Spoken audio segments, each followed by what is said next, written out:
Hello বন্ধুরা, এখন আমি নেটফ্লিক্সের নতুন সিরিজ দ্য রয়্যালস এই সিরিজটা রিভিউ করতে চলছি। বেসিক্যালি এটাকে রিভিউ বলবে না, এটা একটা জনস্বার্থে প্রচারিত কথা বলতে পারেন বা একটা অ্যাওয়ারনেস বলতে পারেন। তো কেমন হলো এই সিরিজটা? 8টা এপিসোড আছে, 39 থেকে 49 মিনিটের মতো ডিউরেশন। তো বেশ বড়, প্রায় 6 ঘন্টা কাছাকাছি তো যাবে এই শোটা টর্চার হতে। তো কেমন হলো, ছোট করে যদি গল্পটা বলি, এখানে ভূমি পেডনেকার যে একজন এন্টারপ্রেনারশিপ, এবং সে একটা নতুন করে তার বিজনেস আইডিয়াটা এরকম, সে হলো বড় বড় রয়্যালস ফ্যামিলিদের সাথে জনস্বার্থে একসাথে কোথাও একটা যোগাযোগ করানোর চেষ্টা করছে, কিভাবে তাদের সাথে একই জায়গায় ভাড়া নিয়ে তাদের রাজমহলে তাদের সাথে কাটিয়ে, যাতে নর্মাল লোকরা তাদের সাথে মিশতে পারে, জানতে পারে, দেখতে পারে। এরকমই সে একটা ব্যবসার প্ল্যান করছে। অ্যাট দ্য সেম টাইম সেরকমই একটা জায়গা, একটা রয়্যাল ফ্যামিলি যারা অলরেডি দেনা ডুবে রয়েছে, এবং তাদের কাছে এই অপশনটা চুজ করা ছাড়া আর কোনো মানে অপশন নেই, কারণ তাদের কাছে এইভাবেই সার্ভাইভ করতে হবে।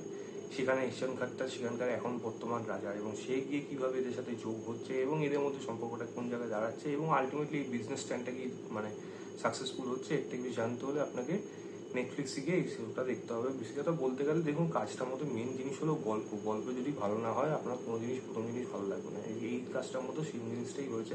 গল্পটাই খুবই জঘন্য একটা গল্প, এবং তার উপর এই জোর করে এখানে 18+ মানে অ্যাডাল্ট সিন ঢোকানো, সেখানে এলজিবিটিকিউকে নিয়ে একটা মাথায় উঠে নাচানো, ওমেন এম্পাওয়ারমেন্টের নামে ফেমিনিজম এখানেও থাকবে। তো সেই জিনিসগুলো জোর জোর করে যদি একটা কাজের মধ্যে ঢোকানো হয়, তখন গিয়ে কাজটা খারাপ হতে শুরু করে। এই কাজটা শুরু থেকেই শুরু করে শেষ অব্দি টলারেট করা যায় না। মানে এক একটা এপিসোড এক এক রকম টর্চার, মানে লেভেলটা আস্তে আস্তে করে বেড়ে গেছে। এবং পারফরমেন্স এখানে ভালো ভালো অভিনেতা অভিনেত্রী থাকা সত্ত্বেও, জিনা তামান, সাক্ষী তানমার মতো অভিনেত্রীরা থাকা সত্ত্বেও খুব বাজেভাবে ইউজ করা হয়েছে। জিনা তানমানকেও এদিকে ভাবলাম অ্যাটলিস্ট এত বছর পর সে আসছে একটা ওটিটি, তার মধ্যে তাকে কীভাবে দেখানো হয়, একবার বাজে একটা ক্যারেক্টার। যে কোনো মানুষকে দিয়ে সেই ক্যারেক্টারটা করা যায়, কোনোভাবে কোনো জায়গায় নেই তার পারফর্ম করা। এবং বাকি যে পারফরমেন্স, সব থেকে খারাপ পারফরমেন্স যদি হয়ে থাকে সেটা হলো ভূমি পেডনেকার। মানে জঘন্য থেকে জঘন্য, মানে ইমিডিয়েট তাকে ব্যান করা উচিত, মানে এই মহিলাটাকে। তো যাই হোক, খুব পারফরমেন্স বাজে, এবং সেরকমই গল্পটা বাজে, চিত্রনাট্য একেবারে কোনোভাবে আপনাকে এনগেজ করতে পারে না। এখানে লাভ মুভমেন্টস যেগুলো দেখানো হয় সেগুলোর নাম করে এখানে 18+ কন্টেন্ট দেখানো হচ্ছে। এবং নোরা ফাতেহিকে এখানে আনা হচ্ছে।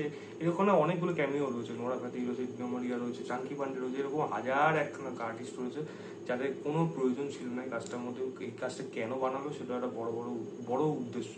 কারণ ধরুন, এই ধরনের কাজের মধ্যে কিছু জিনিস থাকে না। আপনি যদি কন্টেন্ট না থাকে, আপনি যা যা দেখাচ্ছেন সেগুলো অন্যান্য অনেক কাজে দেখে অলরেডি সেগুলো আমরা দেখে রেখেছি, তার উপর বেস করে ভালো ভালো গল্প হয়ে গেছে। সেগুলোকে আপনি যখন এই গল্পের মধ্যে নিয়ে আসছেন, যার মধ্যে কোনো অ্যাপ্রোভিয়েশন নেই, মানে কোথার থেকে আসছে, কোথার থেকে বিলং করছে, এগুলো কোনোভাবে জায়গা দেখাশোনা হচ্ছে না, খুব বাজে লাগে সেগুলো। সেগুলো একেবারে যখন রাইটিং এর মধ্যে যখন মিলন না থাকে, কোন গল্পের সাথে কোনটা মিলছে, এটা যদি না হয়, তখন এই জিনিসটা দেখতে খুব খারাপ লাগে। এই কাজটার মধ্যে সেই জিনিসটাই হচ্ছে। তো খুবই বাজে, থার্ড ক্লাস একটা। এবং ঈশান খাট্টা ভূমিকর থেকে একদম মানায়নি। 5-6 বছরে বড় ওর থেকে তার মধ্যে দেখতে আরো বড় লাগছে।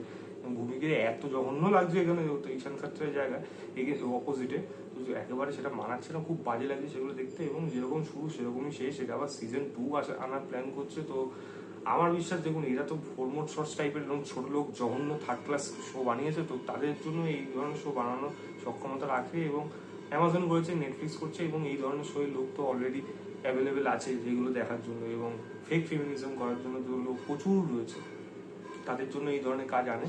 তবে আমার মনে হয় না এই ধরনের কাজ খুব একটা বেশি সফল হবে। দেখা যাক, যদি সফল হয়ে যায় সেটা তো অ্যাটলিস্ট জেনে রেখেছি। এখন যদি সফল না হয় তাহলে খুব ভালো। বুঝবেদের লোকের যদি চিন্তা শক্তি একটু চেঞ্জ হয়, তাহলে খুব ভালো হবে। ভালো জিনিস কি বলুন তো, এই কাজটার মধ্যে ভালো জিনিস কিছু নেই। খরচা করে বানানো হয়েছে সেগুলো বোঝা যাচ্ছে, যেখানে প্যালেস শুট করা হোক, কস্টিউম হোক, সেগুলোর মধ্যে কিন্তু একটা খরচার ব্যাপার কিন্তু লক্ষ্য করা যায়। কিছু সাপোর্টিং অ্যাক্টর আছে তাদের, যারা চেষ্টা করেছে এখানে পারফর্ম করার। ভূমির সাথে যে তার যে কো পার্টনার যে থাকে, তার পারফরমেন্স এখানে কিছু জায়গায় বেটার ছিল। ঈশান খাট্টারকে যতই খারাপ রোল দেওয়া হোক, সেই ইমোশনাল সিনে কিছুটা হলো তাও বেটার। সাক্ষী তানমারও কিছুটা জায়গায় বেটার। এইটুকুই জাস্ট এর মধ্যে থেকে ভালো জিনিস। এর থেকে কোনো ভালো জিনিস আর কিছু আশা করবেন না। আমার কাছে খুব বাজে একটা শো। এখানে কোনো রেটিং আপনি ডিজার্ভ করবেন না যে আপনি এখানে রেটিং দেবো। রেটিং মনে হয় না আপনার জন্য। এটা একটা সাবধান বাণী। যদি আপনি দেখার ইচ্ছা হয়, একা লুকিয়ে দেখবেন যদি ইচ্ছা হয় এই ধরনের কন্টেন্ট দেখা। আদারওয়াইজ সম্পূর্ণভাবে ইগনোর করবেন। এই ছিল আমার ওভারঅল রিভিউ দ্য রয়্যালস বলে ওয়েব সিরিজটা। ভিডিওটা ভালো লাগে লাইক শেয়ার, চ্যানেলটা অবশ্যই সাবস্ক্রাইব করবেন। বাই।